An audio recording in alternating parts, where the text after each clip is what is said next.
Are we live? We are live. All right.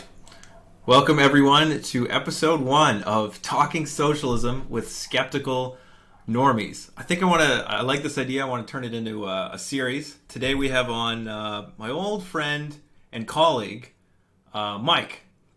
And we used to work together at an engineering firm way back in like 2011, 12, 13, I think around was when we were working together. And then you fucked off to Alberta for a while. Yeah, right around there. And now you're back in Ontario. Mm-hmm. And we've been keeping in touch slightly mostly because you've been seeing what I've been posting on Facebook, and you've been giving me some retorts and some skeptical feedback on my socialist propaganda. So we're going to talk a bit about that today. Yeah. So over some beers, and so we'll have a friendly chat. The original thing that we were arguing about was over long-term care homes, and whether or not they're better off in the private sector or public sector. We could start there, or we could start off by just I could just tell you in general what I believe regarding socialism, and you can go there with questions. Up to you. Yeah, I don't know. Maybe start before we jump into the homes. Let's tell me what you believe, man. Tell me what you think, because I read some things, but they're always just short sentences, and that's not enough to. Okay, well, no. No. All right. Well, roughly, I believe that capitalism. It's not so much that capitalism is immoral or anything. I mean, it is. I do believe it is shitty, but basically that it is nearing its natural end in terms of where it can go. Like the rate of profit is steadily following. It's been doing so over the past couple hundred years. And it's going to approach a point of zero, I think. Mm-hmm. People are estimating around the year 2054. So people like me believe, and I mean people who've studied... Wait, before you even go on there, so 2054, which people think that it's going to be 2054? That would be Marxist economists. Right, okay. Yeah, so... Right. Wasn't there originally, though, wasn't this sort of the predictions years back that it was inevitable that this was coming, and then it just, taking a really long time? Right, so the Second World War really did a lot to help capitalism, because there was a crisis of overaccumulation for the end of the 19th century and the beginning of the 20th century, and it basically took 2 world wars in order to overcome that and make capitalism profitable again, and that's where we got. So people talk about the post-war boom, like the golden age of capitalism. People talk about wanting to get back to something like that, where wealth inequality is lower. There's a high rate of growth. Productivity is keeping up with wages. Marxists would say, like me, would say that that's impossible, and that period of growth was really the exception, not the rule to capitalism. And if you look, say, around the rest of the world, it really is only a minority of people who actually got to benefit from that. Anyway, so moral of the story is, capitalism it's going to end eventually. We might as well move on to a better system where that isn't based on profit and that isn't based on exponential growth, and we take advantage of all the advances that capitalism has brought us and use them to make humanity freer instead of less liberated, like they are increasingly under capitalism today. All right. Okay. Yeah, I guess I'd ask. So first thing, people talk about freedom a lot, right? Yes. So saying people are becoming less free under capitalism What do you mean by that? Okay, that's a good question. I should say less free since the time in the Western countries since the time of the 40s, 50s, and 60s. As in the profitability started to started getting too low in about the 70s, and then we had stagflation, and for capitalism to move forward, basically it had to switch into the neoliberal mode, which meant privatization, more globalization, sending factories abroad, exporting them to cheaper places, privatizing, deregulation. It needed to take things that were in the commons and marketize them, basically, and lower the cost of labor. So basically, we've had about 40 years of this new style of capitalism, which is actually much closer to what we got, let's say, before the Great Depression. It looked a lot more like that, a lot more harsher version of capitalism. And shit. Okay, say your question again. I forgot where I was going. Oh yeah, freedom. So you're saying capitalism is becoming less free. So yes, so for the majority. So how's that happen? So the majority of people, including the West, the middle class. The middle class is shrinking. The middle class that we built up after the war, that's shrinking, and more wealth is getting sucked up to the billionaire class, and less is going to the poor, including the poor in the third world. So people like to say that that the poor now are more well off than they've ever been, and that's kind of true nominally, but it's also a bit of a joke in terms of the amount of wealth. If you look at the amount of wealth capitalism has actually created, and then the amount that people nominally have actually improved their lives. It's a crime how little that dial has moved. Mm-hmm. Yeah, I guess so. What's so I kind of deal only in two modes for the most part. Yeah.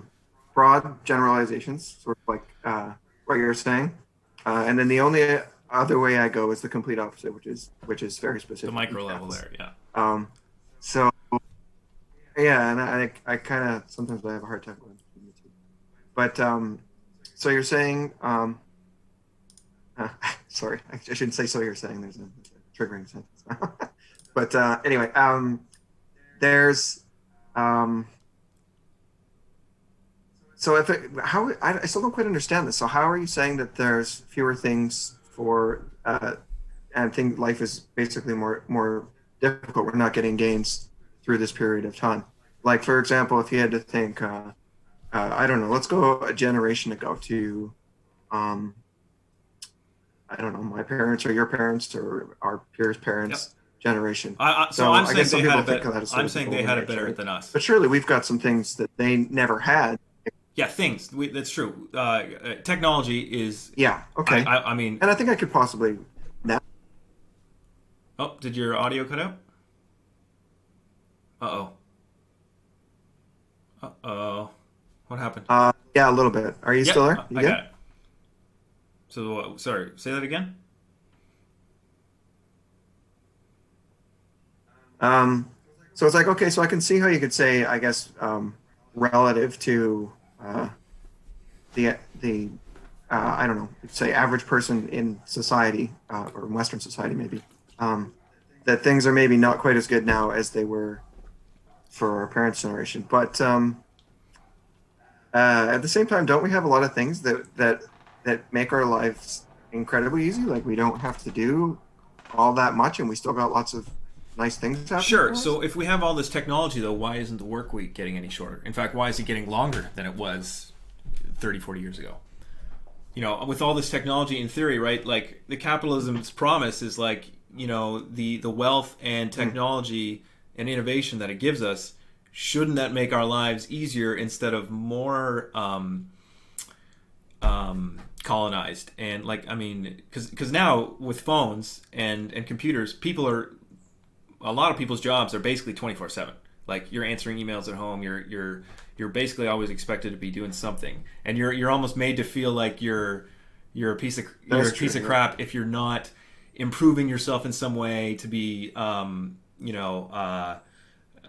more sellable to the next boss or job that you might have in the future.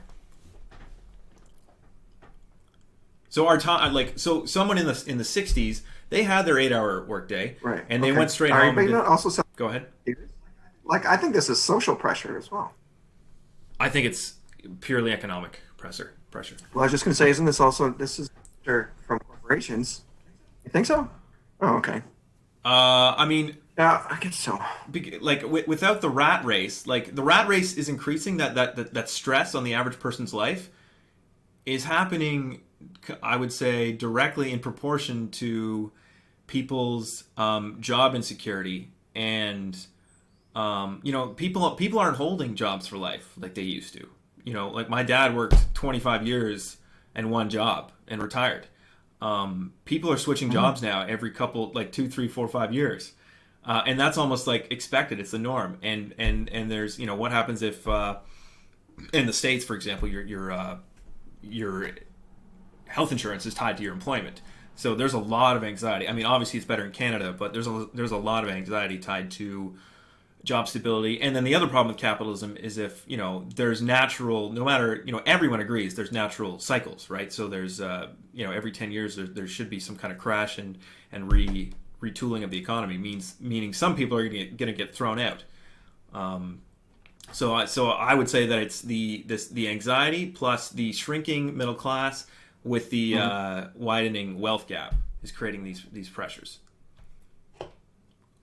and making us less happy. Right. Yeah. Well, one thing I can totally get behind, that actually I think it doesn't matter where you sit on the political spectrum, most people could get behind, is that a strong middle class is like that just always works well if you can get that. Yes. No. See. So I agree. And the Keynesians, the people who kind of built the economics of, not the people, the guy who built the economics of the 40s, 50s, and 60s. They're having a bit of a resurgence with, like, are you familiar with MMT, modern monetary theory? No. I'm I'm not so up to date on that. Well, I mean, all you need Let's to put know. it that way. I studied it a bit, but it's All you not need to know is basically it's what has become popular. It's a new form of Keynesianism, sort of, that says, if you're a rich country, you can just fucking print money like what the states are doing right now, and sort of what Canada's. Canada's injected a bunch of money into the system too. But you can print your way out of the problems, and that budgets and debt don't really matter. So. Yeah, and we would say that that's wrong, and that eventually this is all going to deflate money, or sorry, devalue money to the point where there's going to be inflation and hyperinflation. But like the main economies, the main capitalist economies, the oldest ones, the United States and the UK, are both the ones with the greatest overaccumulation. They have all this money with nowhere to reinvest it in, because the rate of profit is so low that all this wealth that's being gobbled up is normally in a healthy capitalist economy gets reinvested, right? You reinvest in your own business, you reinvest in other businesses, but with the rate of profit so low, that isn't happening. So you've got this crisis of overaccumulation, and so it's grinding things to a halt a bit, and this virus has kind of been the trigger. Ooh, my internet connection is unstable. That's not good. But yeah, the coronavirus has kind of been the trigger. I mean, people have been calling for... Yeah, I'm still here. Don't worry, my camera just froze. People have been calling for this economic crisis to happen for the past couple years. And it's finally happened. This corona was just the trigger.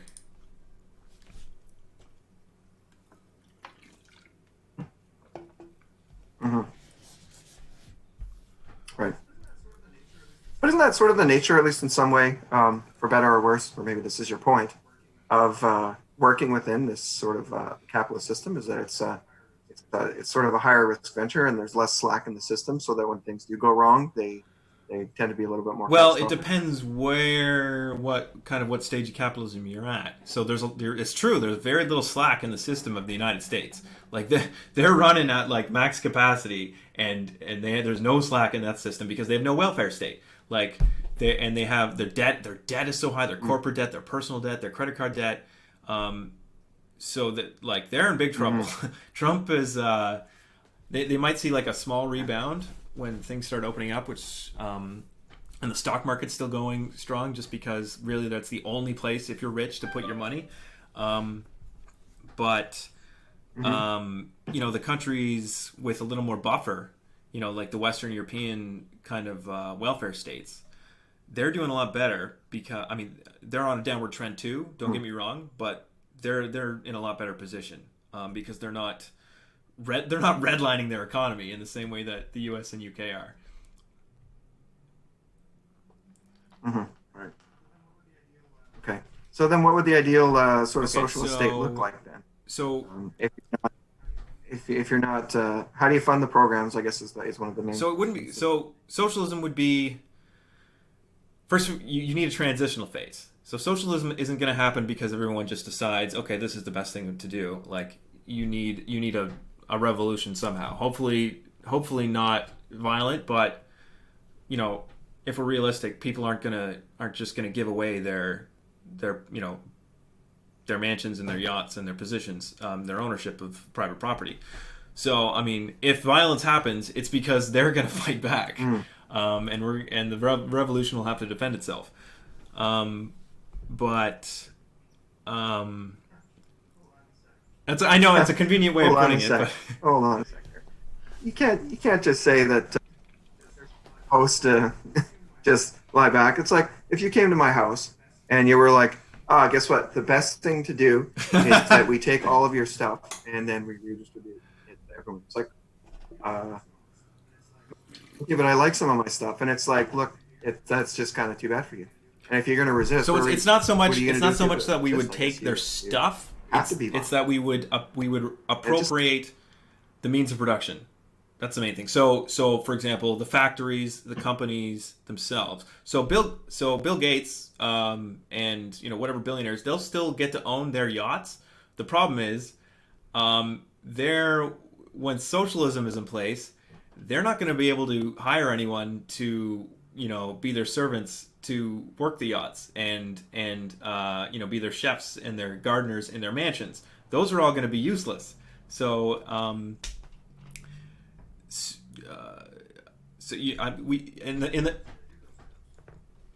So who's going to do those jobs? Well, nobody's going to be doing those jobs. That's the thing.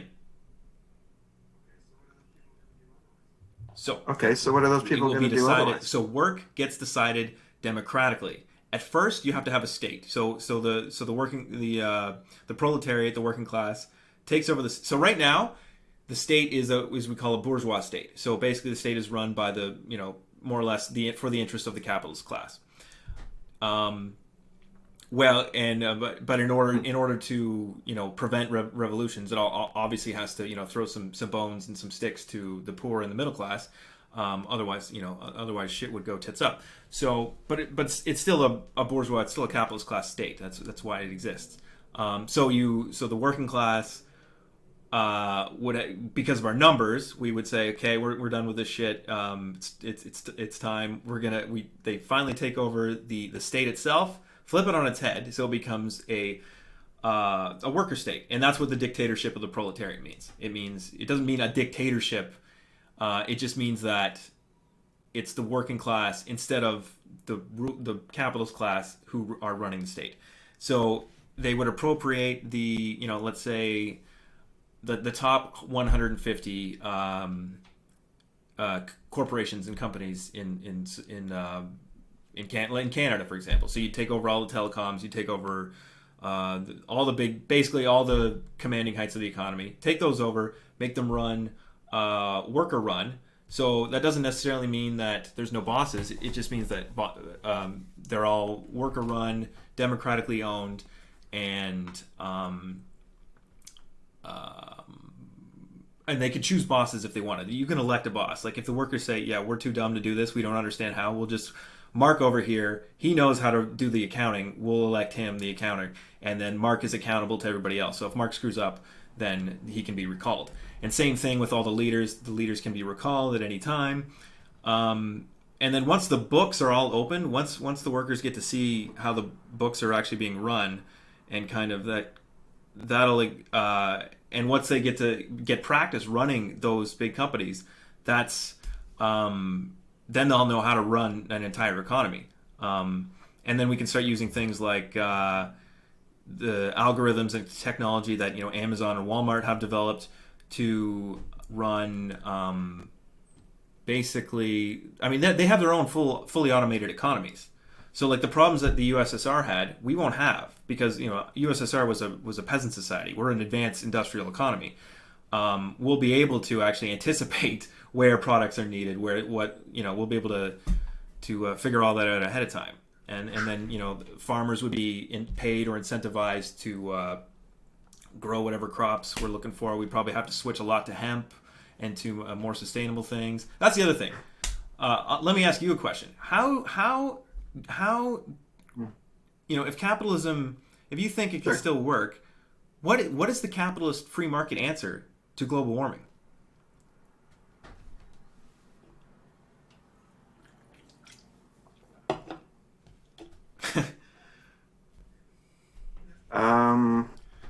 Well, I think I mean, that's a tough one. Obviously, that's a tough one. But people are already starting to kind of do it anyways. So there's incentive for companies to go green and to do certain things because the consumers are deciding not to buy from companies that don't do that. And so, well, it's cheaper but it's cheaper for consumers to buy. If they aren't, do they care? The non-organic, the non-sustainable options. Like, for example, I would love to buy all organic meat and food, but I can't afford it. I have to pick and choose. Right. Right. Mm-hmm. Right. So here's a question for you: how does it become it wouldn't be more affordable because the first thing that would happen one of the first things that would happen is you would everyone would get housing. That becomes a right.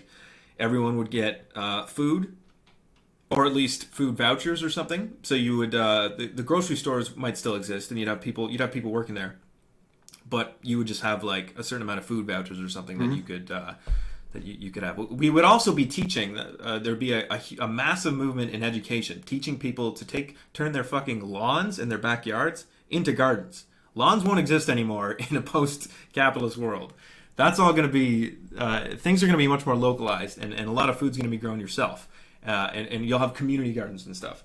But I mean, obviously, there'll still be farms for meat and milk and all that crap. Okay. But eventually, that'll have to go too. And you'll have to replace cow meat with lab-grown meat. Okay. So. Okay. Okay. So this goes back to the question of freedoms. So what if people want to have a garden? That's just they can't. Well, what if there's people that love gardening and they say I want to have a garden in the system, then that's not permitted? Okay, so maybe I don't think it would be so much like a law or an edict, this or whatever. And first of all these things would be decided democratically. So if you're a neighborhood, and you're in a post-capitalist world, it would be ridiculous not to. I mean, you can obviously keep some of your lawn for gardening if you want. And actually, I mean, it's more likely that what would happen at first would be community gardens. So there would be a community garden in every area, and people would go pick from there, or just go to the supermarket. Still, you wouldn't be forced. I wouldn't imagine to abandon your lawn or anything. But there would be let's say limits on golf courses take up a ton of water in sprinkling and stuff. Like in the Colorado River is going dry because golf courses in California and Las Vegas and are like there's a city in the middle of the desert. Like that doesn't make any sense except for capitalism. These kind of things they would just not happen anymore. They would be more sustainable. People would have to basically move out of there right. and go somewhere. Probably move to somewhere else that's more reasonable. And these things that again would be decided democratically. So like you're not gonna democratically choose to make the Colorado River go dry, right? You're gonna if there's better options available, you'll choose that.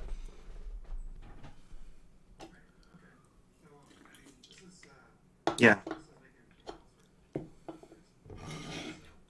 Right. Okay. So I mean, this is making me think of all sorts of things now that I'm curious about. That's a good question. When you say it's decided democratically, you mean majority? I don't think so. It wouldn't be as simple like the way we think of democracy now. It wouldn't be like 51% wins. It would be something close to consensus based. Like, and again, you would democratically decide how to do your democracy. Although at first, I mean, at the very first stages, it would be a state, but the state would wither away eventually. But right. Yeah, it would likely be anything that affects you would get a say in, and it would probably be like 85%, 90% agreement counts. That goes.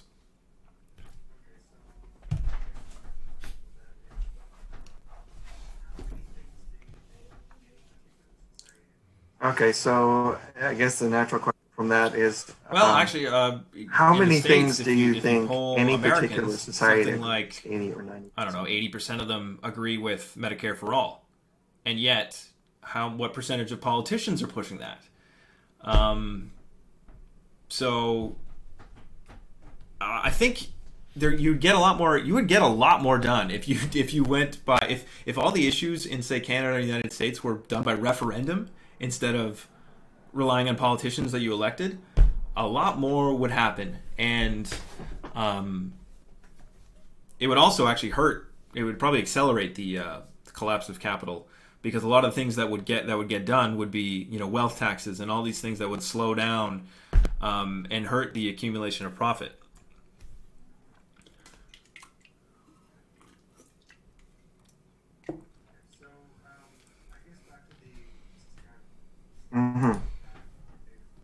Okay. Okay. So I guess back to this is kind of stepping a tiny bit back, if that's okay with you. Yeah, we're not a peasant society. The idea that you said about we're not a peasant. We're not peasants, right? That and comes. So there's actually right. So there's a Marxist economist called how to properly allocate resources. That Paul comes Cockshott. through technology. He's an old guy, I guess. And he's got a YouTube channel with like a bunch of lectures, and he's ran the numbers on like all kinds of like algorithms and like ways to actually plan a state-based economy. And obviously none of these things would be perfect. Like, this is not a utopian system. We would never argue that this will be perfect for everybody at all times, and there'll be no problems, or even violence. But when you look at as a whole where we are now, just because some of us in the West have comfortable lives, if you look at it on the whole, it's a crapshoot in terms of problems. Here, before we go on, there's a bunch of people in chat that are making comments and asking questions here. So, okay, somebody said permaculture. Absolutely. Yes, Moxie, that will be definitely part of the solution. Oh, and all organics or hunted. Me too. Wild fish, not from those fish growing places. I think you mean fish factory. No, what do they call them? Fish farms.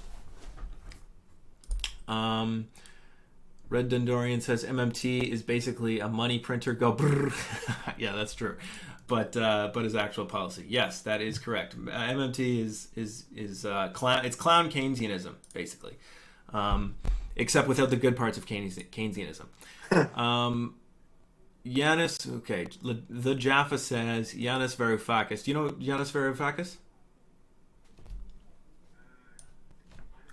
That is correct. Yes, he's kind of like a rock star of the.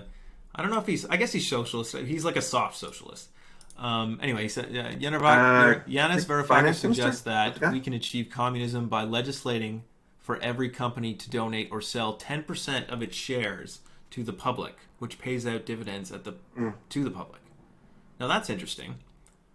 Now, see, that might be true, but I think it's unrealistic because you would never. I don't think you'd ever be able to legislate that. Like you'd get such a backlash from the capitalist class before that would ever happen. I don't think that could ever come to fruition. Let's see here. Cockshot is good. Hello, Mike Meat. Moxie says, "Hello, Mikey. Don't be intimidated by the swole dude." Yes, I am very intimidating. I agree. All right. Okay. Let's get back to. Mm-hmm.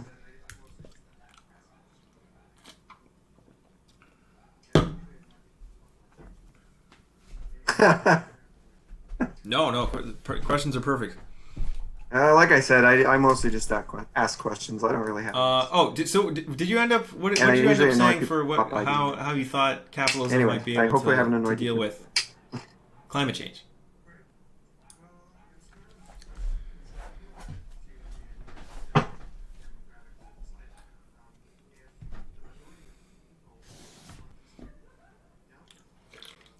Right.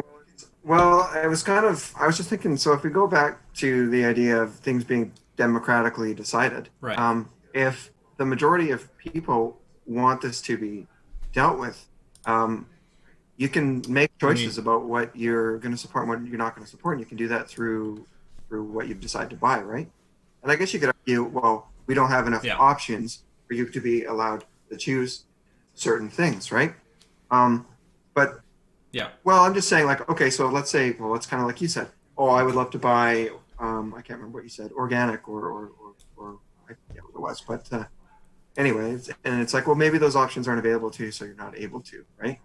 And it's like, well, okay, so if it's important enough to enough people and there's demand for that kind of thing, then somebody's going to make it, and even if it costs more, you've got a profit motive right there. And then if more people start getting involved, in this kind of So thing, okay. your So profit let's drops. take This is the always what example happens, of right? As these things commoditize, you get things the pop close to zero. computing industry. And then you have to innovate, or you have to do something, Basically, or else mostly there's that whole there collapses- sector collapses was again. started by the U.S. military and even the internet, right? Like these things were all developed with public money, public funding, public research, and so then once enough government money has been spilled into an industry enough, and there's been enough innovation in that it becomes once it becomes cheap enough from there, then the capitalists start taking advantage. Then you get Bill Gates, you get Apple, you get Xerox, you get IBM. Well, actually, IBM is a really old company, but then they start taking, like, the iPhone, for example. I mean, you haven't brought the example up, but people always say, oh well, where capitalism gave you the iPhone, so what are you complaining about? Well, every single component in that iPhone was developed by a government, like all of it. Except all Steve Jobs did was put it together into a nice little package, which, sure, good for him, because that's not their job. The government exists to. I mean, government doesn't sell products. Government exists. So the Right. state exists to Okay, so why didn't the prop government up figure out how to put it together? capitalism. What were they and missing? to Well, do reproduce you the want an conditions iPhone? favorable and profitable to the capitalist class. So it'll spend all this money on research. That's why, I mean, the government funds like 85% of the research for drugs for Pfizer and all these drug companies. Like, they ain't doing it. That's why vaccines take so freaking long, because these drug companies don't want to put the risk into a vaccine that isn't going to work, because they're not going to make any money off it. And that's one of the main issues. Like, they're not investing in things that they deem probably won't be profitable.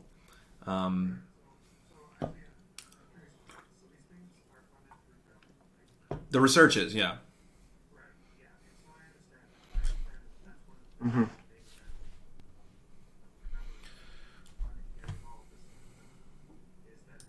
Right. So actually, I'm curious about this. So these things are funded through government, right? Um, right. Yeah. And so I understand that, and I understand that that's one of the major benefits of a government funding and getting involved is that when the profit motive is a little bit unclear, uh, there's still the ability to do it, whereas otherwise maybe there's no opportunity to do it. There's no immediately obvious profit motive.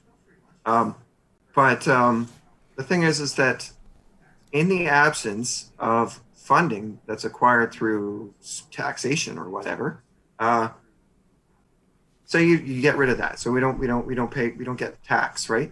Um, there's no free lunches, right? Or sorry, there's no tax income because people don't have income that can be taxed. So the profit motive is eliminated not just through uh, the I guess the government, what the government plans on doing, but also for the people that the government gets money from. So if you're going to eliminate that section, so we say, okay, now we don't have this. How does the government then start to fund these kinds of Sorry. So you're saying that because they're if government inherently lost. If there's no does inherent profit everything, motive, how do then you take up there's resource no in terms of profit to people's be made? time Sorry, I think and I just lost your energy point. into something that never goes anywhere and hope that your society still functions? Because if you have too many people doing that, your society is not going to function. Oh, you're cut out. You cut out. Uh oh. Uh oh. Oh wait, you're back. You're back. Yeah. Let's just say that. Oh, that's okay. Okay, I'll try to make it more straightforward. So if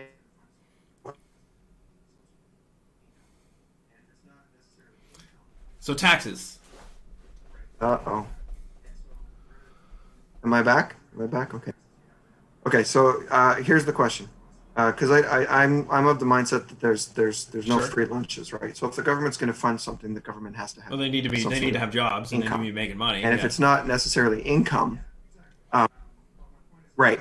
Exactly. And so where do you in order to collect taxes, you have to have people with surplus that they can give as tax. If there's no surplus, they don't give anything to the government. Yeah, exactly. But my point is if nobody's jobs makes anyone any money, how do you create a functioning society in this way? The government can't just fund things that never actually Okay. Shit. create Sorry. We're anything, having a problem with the right? audio There's an and efficiency video thing where it's like, well, you playing. have to be able to create things, and you have Um. to. There has to be value created, and if the Okay. value is uncertain, you can't I just continue to let me try continually dropping myself from the allocate call and then resource, whether it's joining money or back in, whatever, to things that you're uncertain just of real creating quick. value in. If I leave meeting, okay, I'm gonna make you the host. Assign and leave. Shit. But now I need the link. Oh wait, no, I can do that. I can do that. Okay, I'll be right back.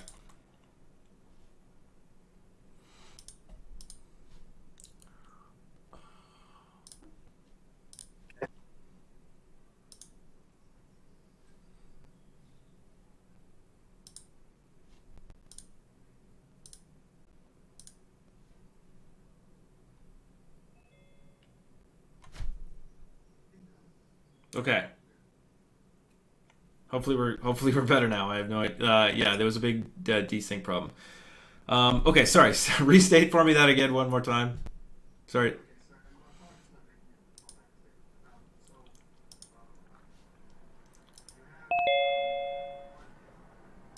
Ding dong. Okay. Yeah. So yeah, government does research to. Yeah. Yeah. Yeah. Okay. Sorry, I'm probably just not making it all that clear. So uh, you have funding that goes into Sure. things where the profit motive, or sorry, where there's no obvious certainty in the value. Yeah.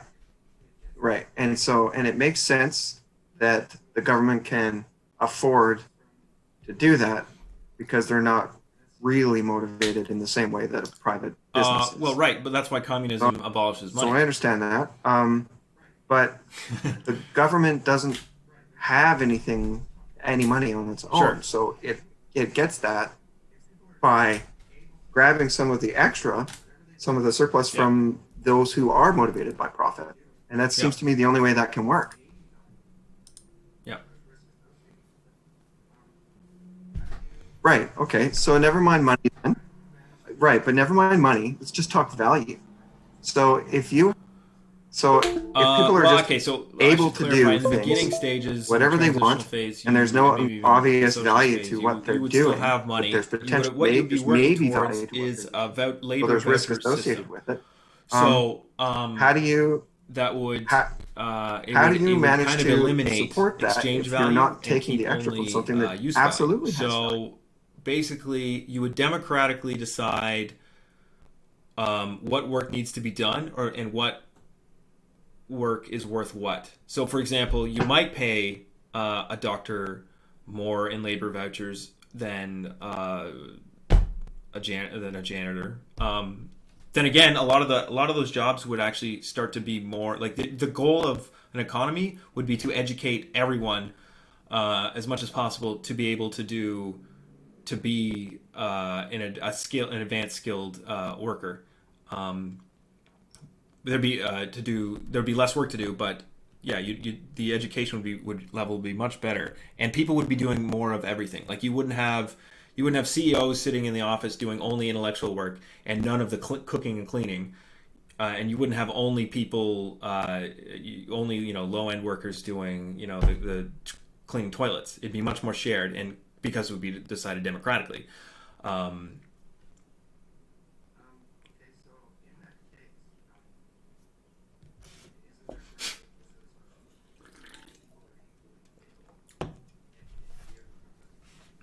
No, no, you wouldn't do that. So labor vouchers, it is they. Oh shit! There's a good answer for this. I'm not sure if I remember Okay, it so right in now, that case, but isn't there sort of the um, implicit assumption so that it's true that all some people are people equally who are capable? better at the And job have you ever found that to would be true? end up working maybe harder or producing more. A more skilled whatever plumber is going to end up producing more and might end up getting the same pay as a less skilled plumber. But there is a good answer for this. I don't remember what it is, but the at the end of the day, that's kind of one of the trade offs. Um,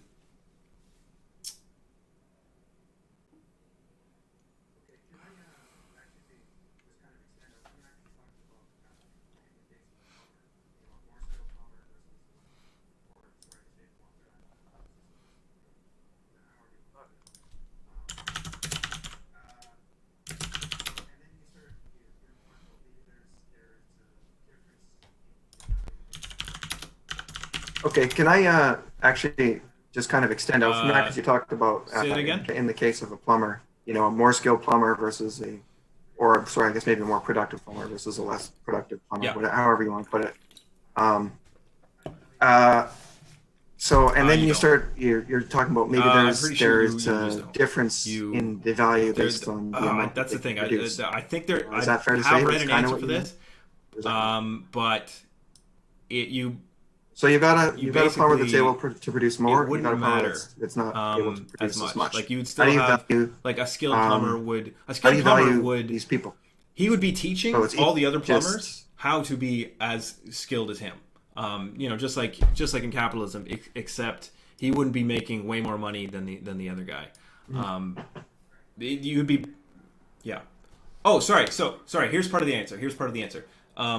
The you would get paid. The labor vouchers would be based on the least amount of socially necessary labor time. So it would be based on you would right. you would Okay. take the baseline as the On that most same note, efficient worker okay. in that skill. That would be the baseline, and everyone else would basically be their goal would be to live up to that, more or less.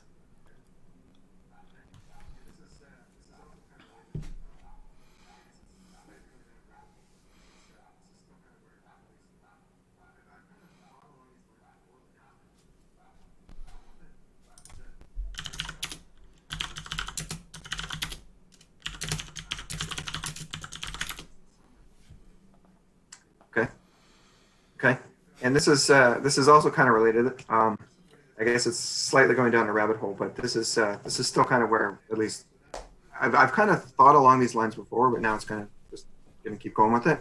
Is that so? You've got if oh yeah, so I guess this kind of comes at least in some way back to the idea of the labor theory of value. But if you've got so you've got somebody that's a more productive or less productive plumber, and you say, okay, so that means the person that's more productive, we're actually maybe gonna give them something a bit more.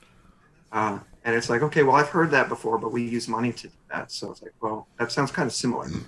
And then the question that kind of scales up from there is like, okay, so let's say there's a guy that's not a plumber, but he figures out how to make 10,000 plumbers do their job in 1/10 the time.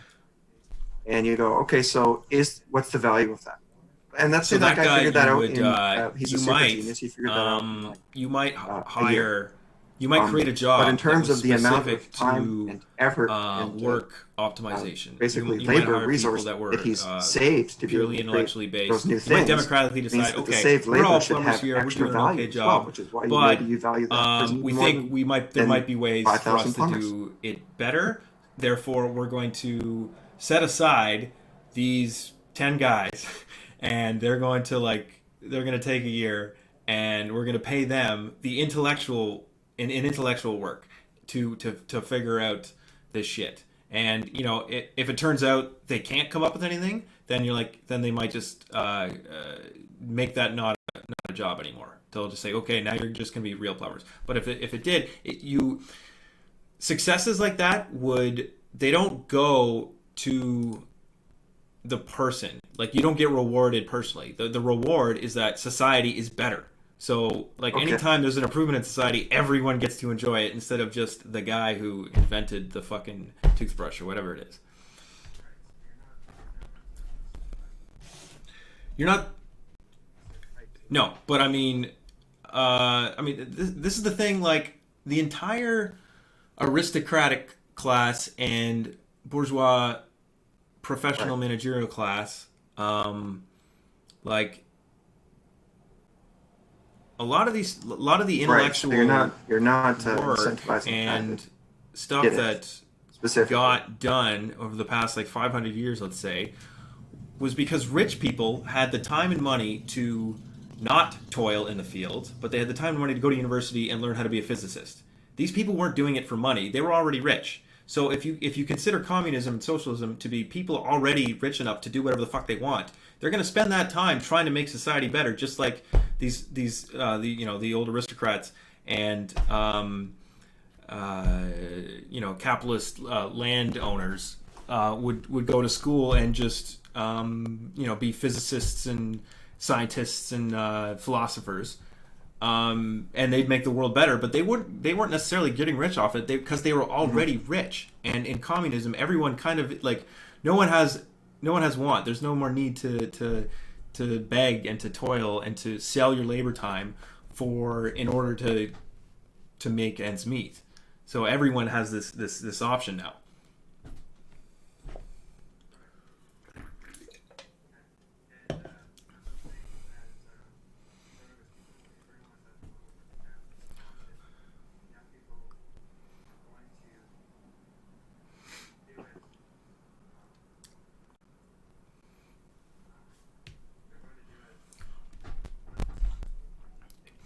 It worked in Right. it worked on the Soviet Union.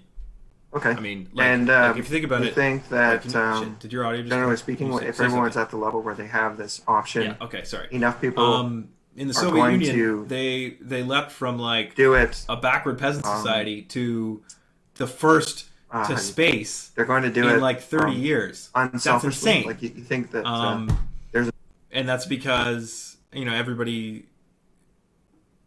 I mean, these scientists weren't like forced can you hear me? by gun barrel to learn to be scientists. They just put the resource. They incentivize people. Say, hey, we want this to happen, so we're going to incentivize people to be scientists and to work on space technology. Mhm. And that's what you would do.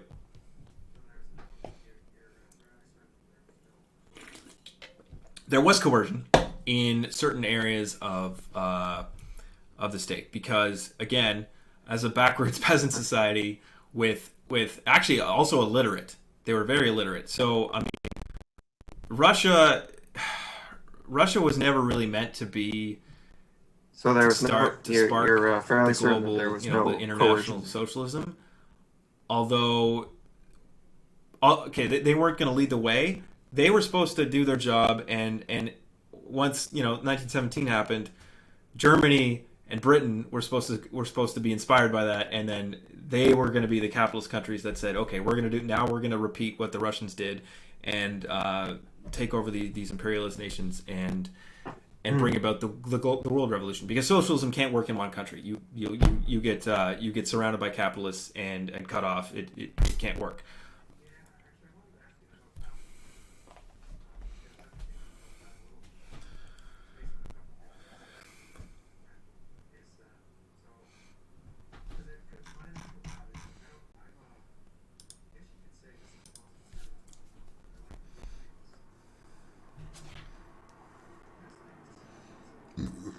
Yeah, actually, I wanted to ask you about that one specifically, because I've been thinking about that a little bit, just based on a couple things you've said and a couple things that I've read.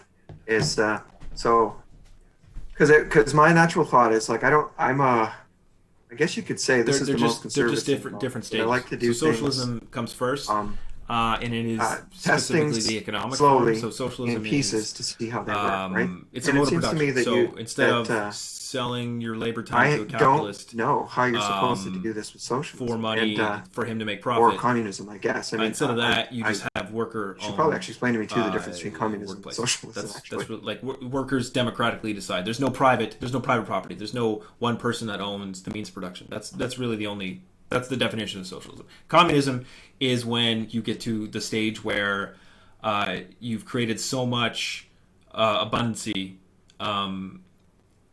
that you don't need a state anymore, and there's no more threats outside. There's no more fascists or capitalists around. There's no more threats, so the state fizzles away, and you get rid of money and classes completely. So that's just the higher stage.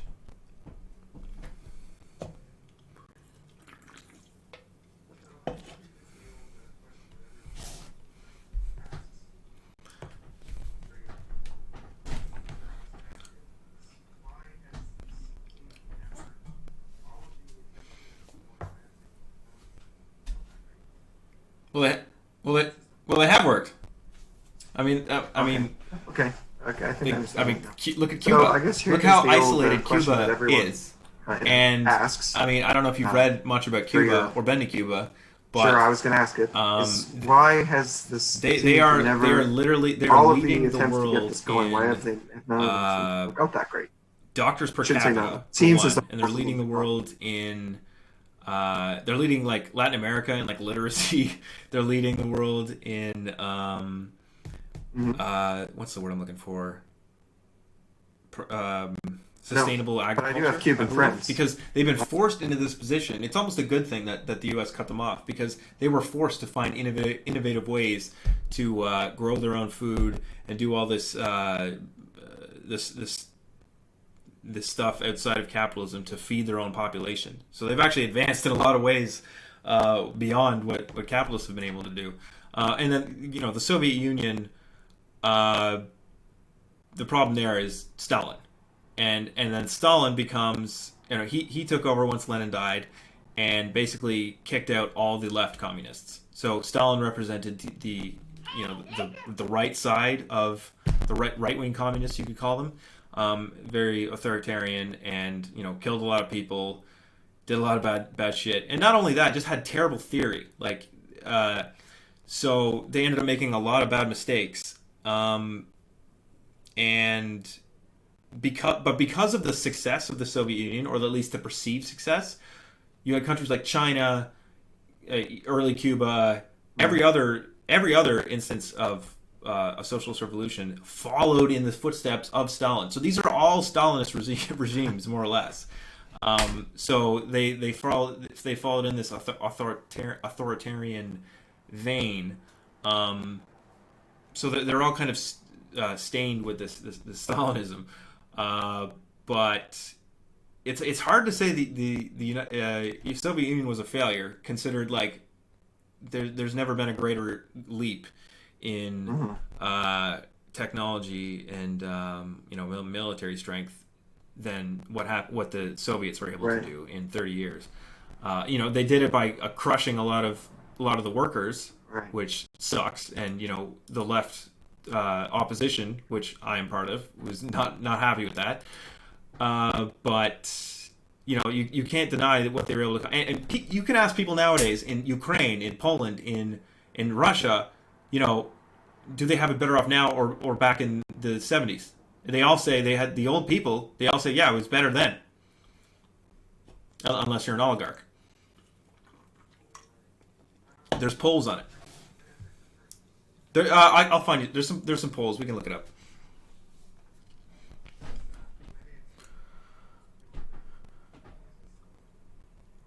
So, so you have some Cuban friends. So, All and where did right. they go? Um, Florida. I, I'd have to confirm that.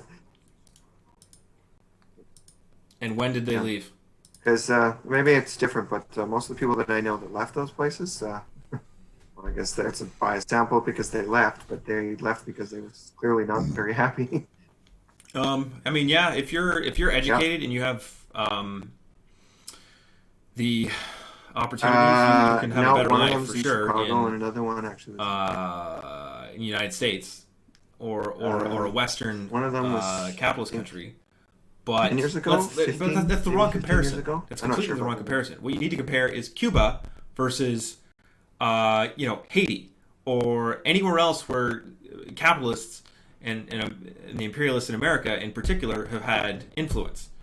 Chile, Cuba, and even Hmm. Venezuela is for the past, at least for the first Hmm. of the Chavez Revolution. Though you're way better off being poor in those countries than you are anywhere else.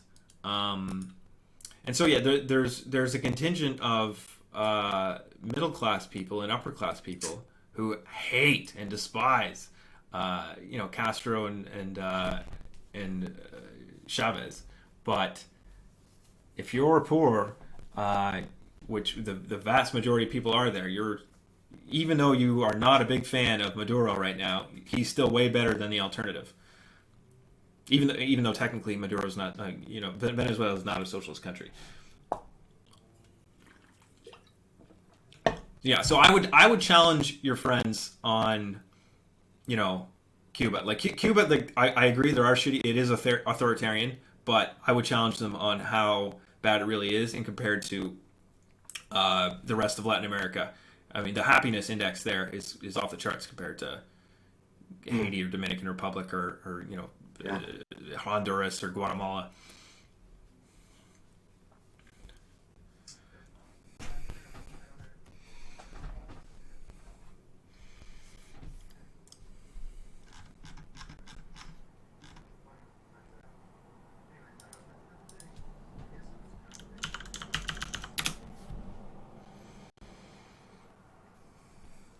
Hmm.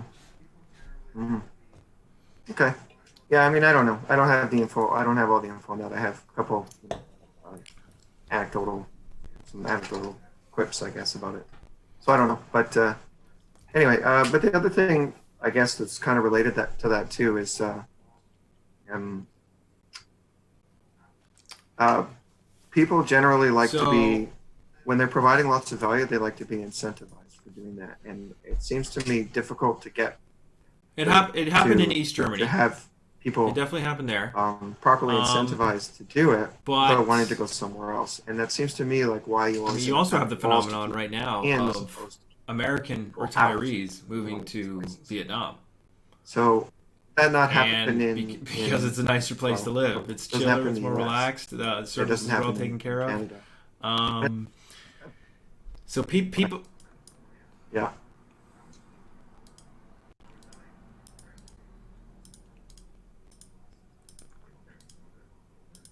yeah, of course they are, of course they are. But Hmm. of course they are. But if it were um, leaving the system, Yeah. So here's a question for you. How much do those people, how much value do those people bring to Vietnam versus how much do they cost? Are people bringing some of their wealth over, or are they costing the Vietnamese? Cubans are actually allowed Yeah. to leave.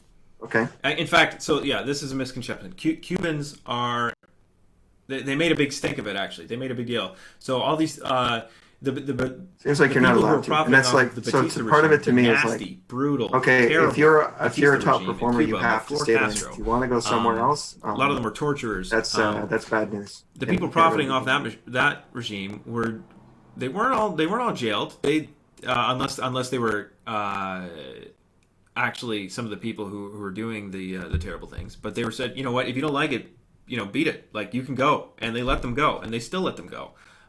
So people, it's true, people leave Cuba, but much more people stay in Cuba. It's also the other thing is the United States, to make Cuba look bad, has a completely different immigration policy for Cubans. If you're Cuban, you're just come over. Like, they want as many Cubans as possible in order to make Cuba look bad, because Cuba is the threat of a good example, and they don't want that. They don't want that hanging on their head. They don't want Cuba looking good, and they don't want other countries thinking we want to be like Cuba and setting that example and kicking the capitalists out. Yeah. Yeah. So Americans, the immigration process for a Cuban to get to be an American is like, it's nothing. Like, there's barriers on all kinds of, on Mexicans, there's barriers on everyone else except for Cubans, because they want to make Cuba look bad. So they basically invite Cubans in. Wait, you said they want Cubans in the U.S.?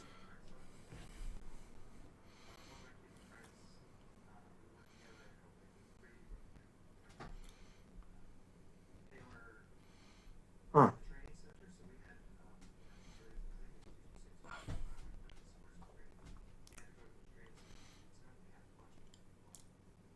That's strange. So one of my Cuban friends. So I'm just thinking here. One of my Cuban friends. We worked together at a company that was pretty big, pretty international, and they were the training center. So we had, periods of, I think it was usually 6 weeks at a time, where you'd have this immersive training.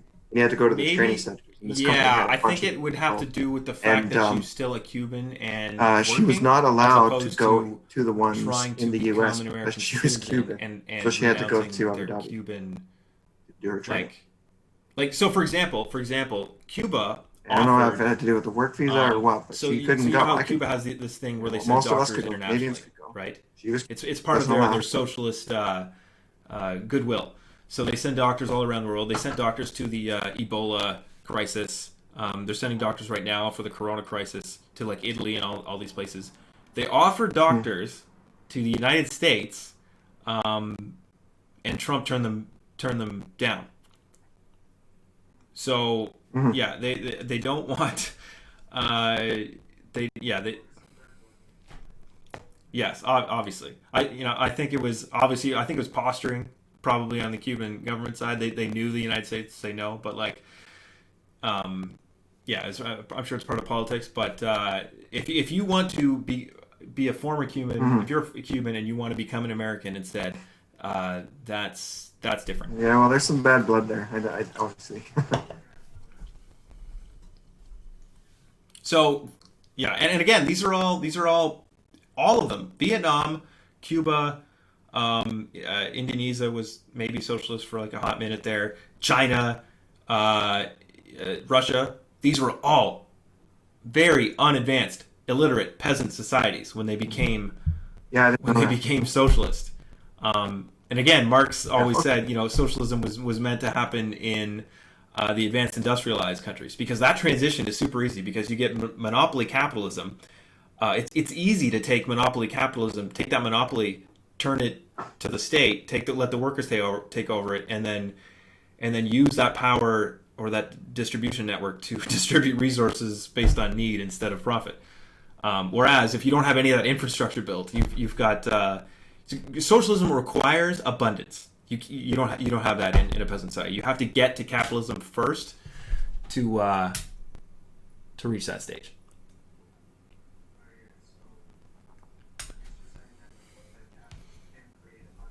Oh yeah, capitalism is a huge advance. It's much freer. It's much better than feudalism, what came before. So capitalism is it's kind of the last stage of the class system. So you evolved out of hunter-gatherer societies, savagery, So evolved to at least barbarism, you're saying then small that capitalism communities, and can create then abundance. early civilization, and then you have places around the world now that are in much more primitive forms of civilization. The Middle East, for example. It's nothing wrong with them or their culture. It's just didn't have that bourgeois capitalist revolution. They never like France and the United States did, and Britain. It doesn't mean there's anything wrong with them. It just means that they haven't developed. But they've sort of been playing catch up. You have all these sort of backward countries. I don't know if backward's the right word, but you have these more less advanced, less developed countries suddenly turning capitalist. So they have these weird systems and weird like old traditional values, whereas we had the benefit of liberalization and progressivism that naturally comes with a industrialization phase of capitalism.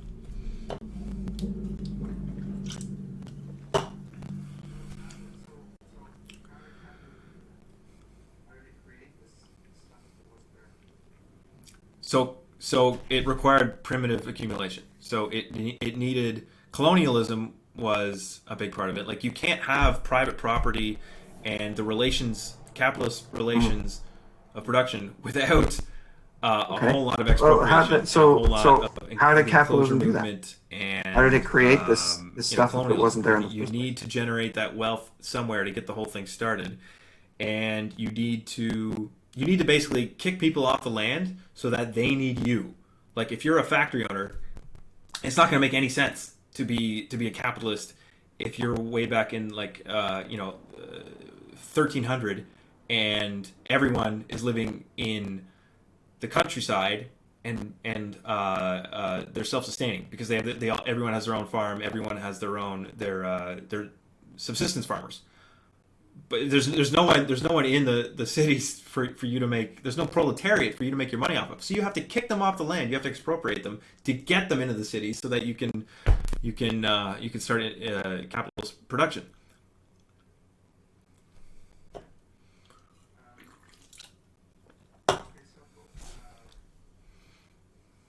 Mm-hmm.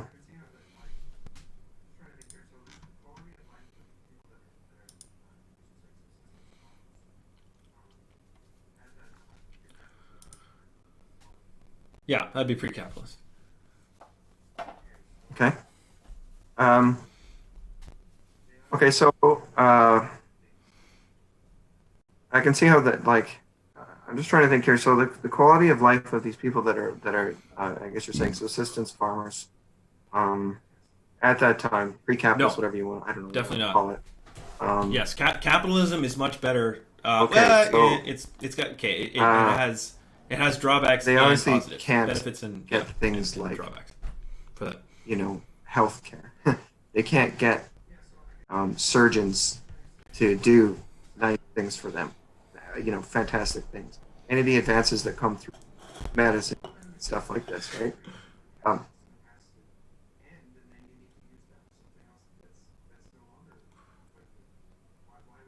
So capitalism creates the conditions. Okay. It's got So I guess I understand at least the conditions for its conceptually own what you're saying about. Okay, so this is there's.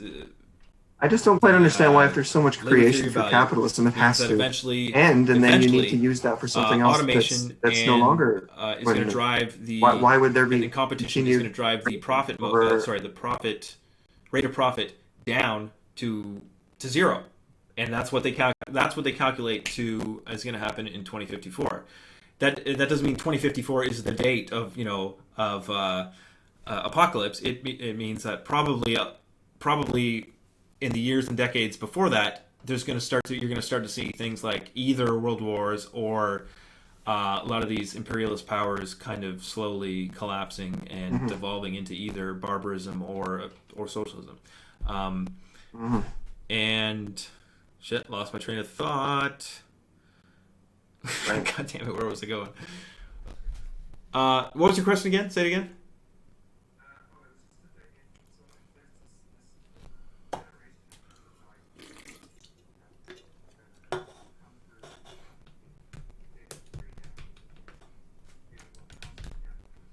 Yeah.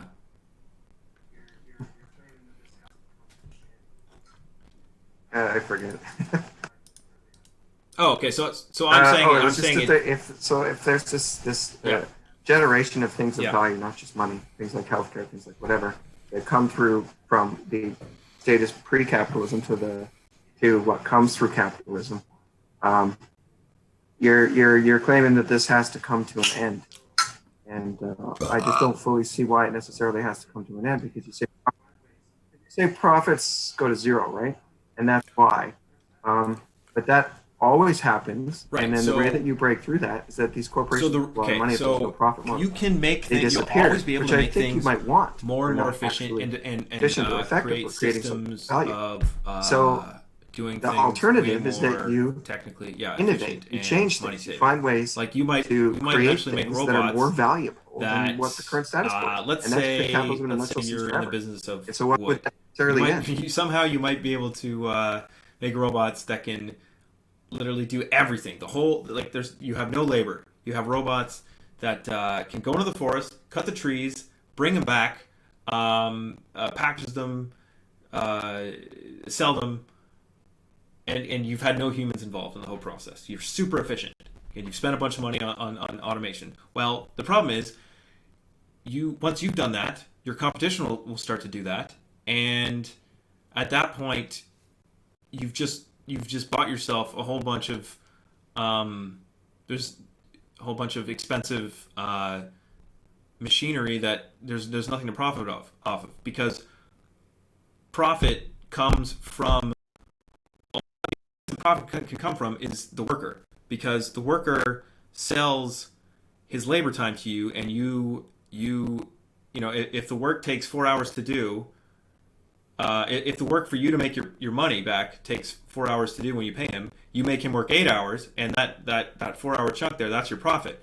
Um, but once you get rid of the worker, then you've got no source of profit anymore, and that's why so the more and more you automate, the smaller that sliver of profit becomes because you're not exploiting humans anymore. You can't exploit the machinery that you have. It's not exploitable. It's just machinery.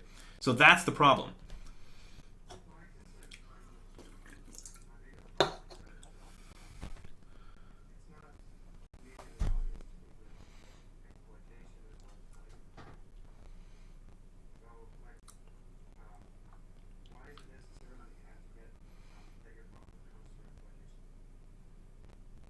Right. Because that's where value So I that's guess where I value I comes from. would my biggest Like problem with there's no that is there's that that's you it's can't not immediately obvious to me that if exploitation is where the value think comes from. so. Let's say you can't just So like um, primitive why is it necessarily that you have to get that your profit comes through in terms of exploitation? production. Yeah, it all starts with exploiting a human. Like when you once you've eliminated that, Not necessarily.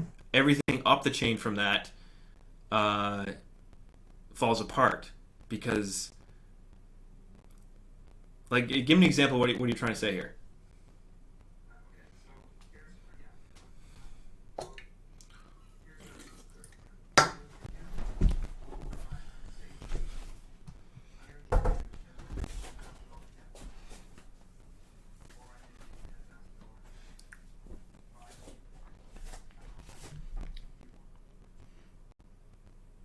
Okay, so here's yeah okay What do you, so my option my if here's my a options are quick ten thousand example. dollars You now or if ten you thousand dollars in if 10 I could years, say to you, I'll I'm probably going to take give now. you $10,000 now, Uh, or I'm going to give you $10,000 why? in Because it's a more. five I mean, years, I know I'll have use for which it now. I do you mean, want? Which do you because I prefer? might be able to take that $10,000 and make by the time 10 years goes by, I might be able to turn that into more money in the capital system Yeah. anyway. Why?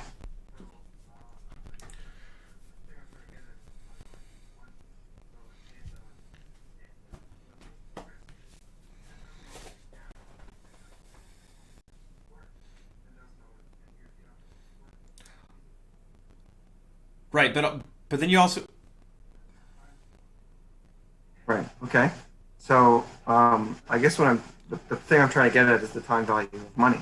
So and only elimination of under risk. the Right. capitalist $10,000 system. Yeah, now is I worth ten mean thousand there dollars. there is, You know but what it's worth. at the same ten thousand time, dollars in 10 years, you don't know what it's worth, and at you the can't use it for 10 years.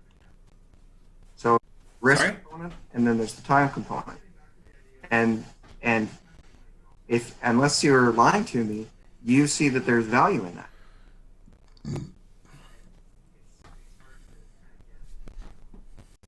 Mm, why why does this, yeah, why does it necessarily have to be into the capitalist system? Well, this is getting back to the idea of sort of, well, time value money, but also risk. So if you're going to invest in things that you don't know whether what you're going to get at the end, um, then it's hard to kind of get um, to decide if you want to do it or not versus something that's more immediate. And so one of the things like, so this is the yeah, way I know that it gets bastardized in a lot of ways in practice, but basically the reason that workers will do work and then you can make extra money off of them is because you eliminate the risk from them and you are giving them the money now versus making them wait 10 years, which is what capitalist has to get things going. So it's like, I'm going to invest. So let's say I'm the capitalist and I say, I'm going to invest $10,000 in this thing. It's like, okay, what are you going to invest in? Oh, well, I want yeah. to create You're these you're following gambling. things, and I'm not actually sure if I can totally You're do it. gambling. But I've got $10,000 that I want to try to do it. And then you go, okay, I'm going to pay these no. five Okay, guys, so whatever. yeah, I'm going to disagree with you there.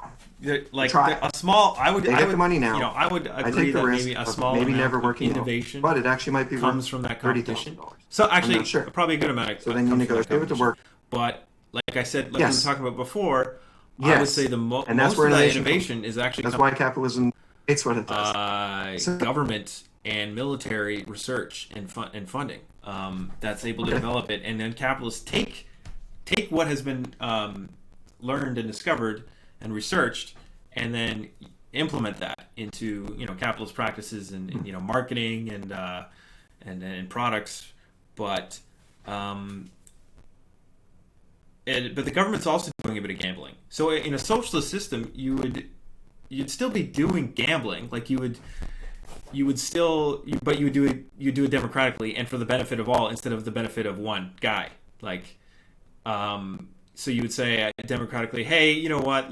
We want to invest in wormhole technology. So we're going to hire a bunch of physicists and we want to try to make a wormhole gate so we can go to Andromeda.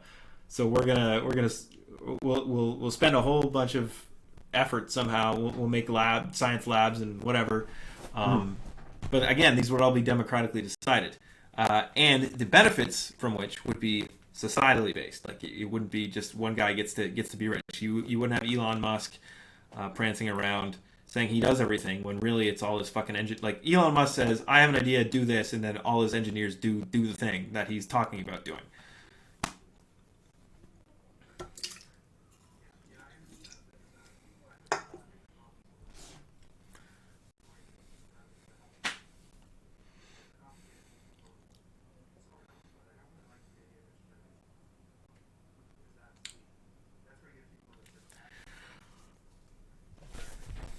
Mm-hmm. Mm-hmm. Right. Yeah, Yeah, I understand that. there's a lot of one of my great biggest problems fixes you could do to the way things are capitalism that currently would set make up, it much more and it's a complicated thing to totally sort out. But I don't really like the idea of intergenerational exchange much more meritocratic because and much more that's where you get people kind that of just fair. have things. There's tons of things you can do. Like Whereas you said, if you don't could, have you that, could take away then people can build it on their intergenerational own. wealth. You could do But if you just, jubilee that's years not really, where everyone's debt gets just disappears every 7 years or 50 years or whatever the fuck. You could do there's all kinds of tricks like progressive taxation is one of those tricks, and welfare states are some of those tricks. But at the end of the day, so I think the Marxist position is that none of those things you can't save capitalism from itself because the capitalist mode of production has too many of its own contradictions. And again, they all rely on the rate of profit and accumulation. So you quickly run into crises. Like the more you hurt a capitalist's ability to obscene profits, the more you kind of send capitalism into crises, because capitalism always needs to look for more markets and new places that are profitable, and to do that it has to exploit. Yeah.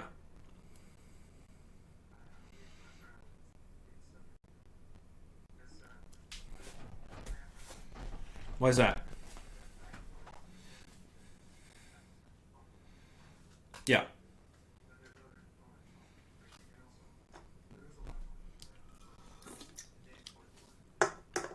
Yeah. Yes.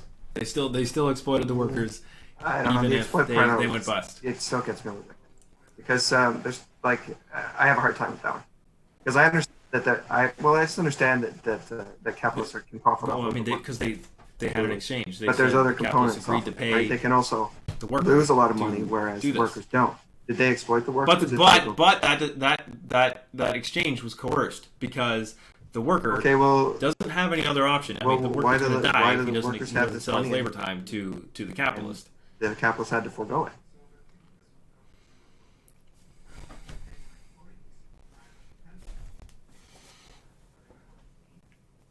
Right, Uh, right, and so I mean, depends. If you've got if they have to move cities, if they have to switch up their entire life, right. if they have Right. benefits with Okay. you, So, but think then of it they this might way: not want to competition leave, goes both even ways. if you're paying a If little I'm bit less. underpaying my If they have employees better, and if I they have have a union competitor that's protection, willing to they might pay a not little want to bit leave. more, are they going to work for me or the competitor?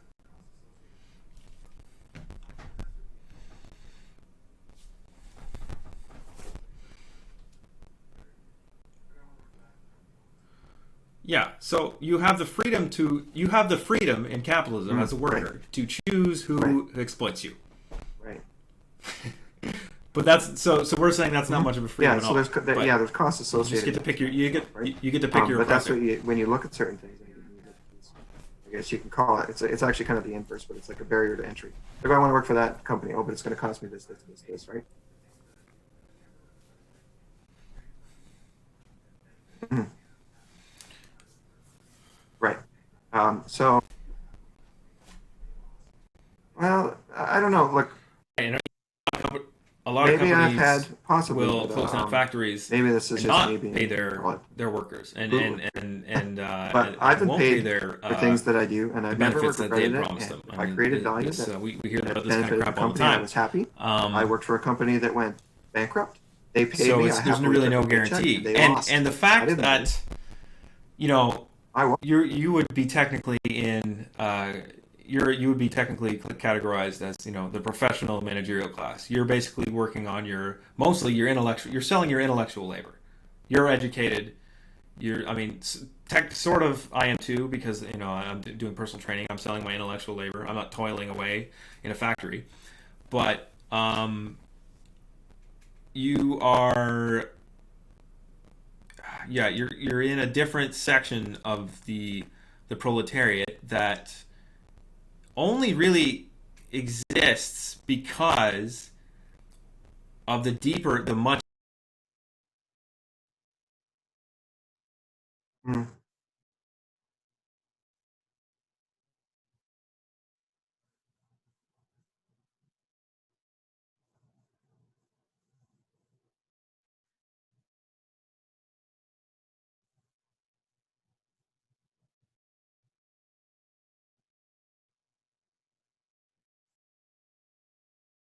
I think I just lost the audio. I can't hear you. Let me just make sure it's not something on my end.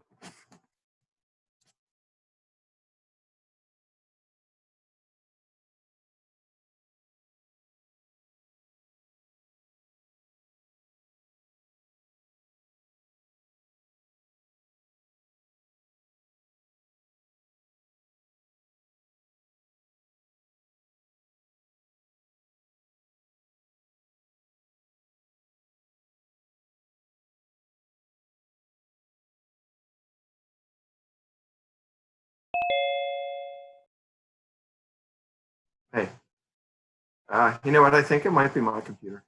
It does this weird thing sometimes with the audio card where I actually, and I hate to say it, I have to reboot. So I'm just lip reading you now. Anyway, this has actually gone on for quite a while, and I could feel like we could probably go on for a really long time. So maybe it's actually a good time to